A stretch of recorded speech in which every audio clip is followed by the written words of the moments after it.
Hello student, आप सब कैसे हो। मुझे उम्मीद है कि आप बहुत अच्छे होंगे और भगवान से दुआ करूंगी कि आप हमेशा अच्छे ही रहें, हष्ट पुष्ट स्वस्थ रहें, धन धान्य से परिपूर्ण रहें।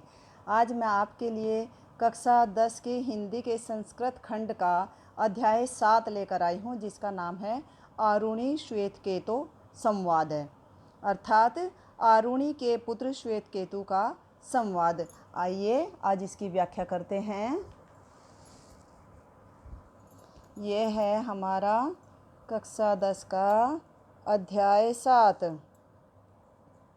और जिसका नाम है श्वेतकेतु संवाद है।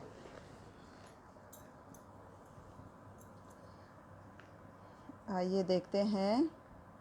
ये है श्वेतकेतुर्हारुणे आस। श्वेतकेतु आरुणि का पुत्र था। आस मीन्स था।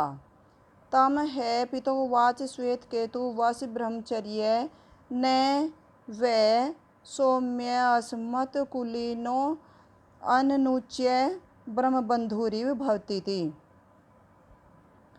उसे पिता ने कहा कि हे श्वेतकेतु, तुम ब्रह्मचर्य में वास करो, क्योंकि हे सौम्य, हमारे कुल में उत्पन्न होने वाला व्यक्ति बिना अध्ययन किए ब्रह्मबंधु की तरह नहीं होता।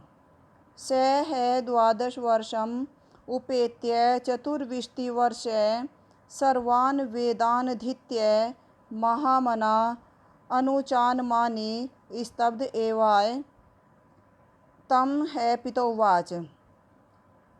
वह 12 वर्ष की अवस्था में उपनयन संस्कार करा के 24 वर्ष की आयु तक सभी वेदों का अध्ययन करके अपने आप को बहुत बुद्धिमान और व्याख्या करने वाला और उद्दंड भाव से वापस आया, यानी कि घर वापस आया। उससे यानी कि उससे पितोवाच, पिता ने कहा, श्वेतकेतु यन्नु सौम्येदम महामना अनुचानमानि स्तब्धोऽयस्तु तमादेशं प्राक्ष्य येन श्रुतं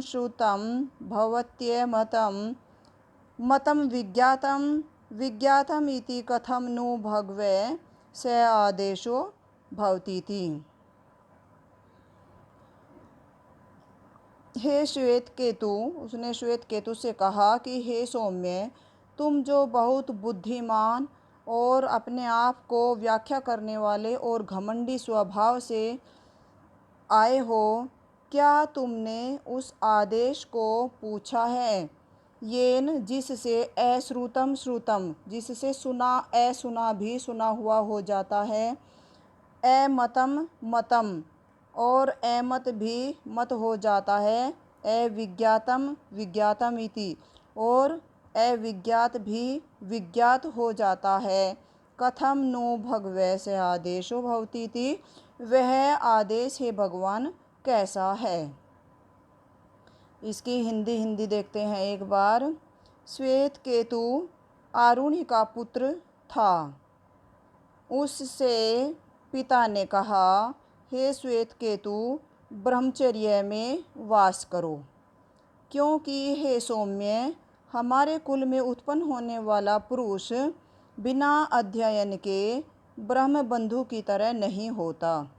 वह 12 वर्ष की अवस्था में उपनयन संस्कार करा के 24 वर्ष की अवस्था तक सभी वेदों का अध्ययन करके बुद्धिमान और घमंडी स्वभाव से घर वापस आया।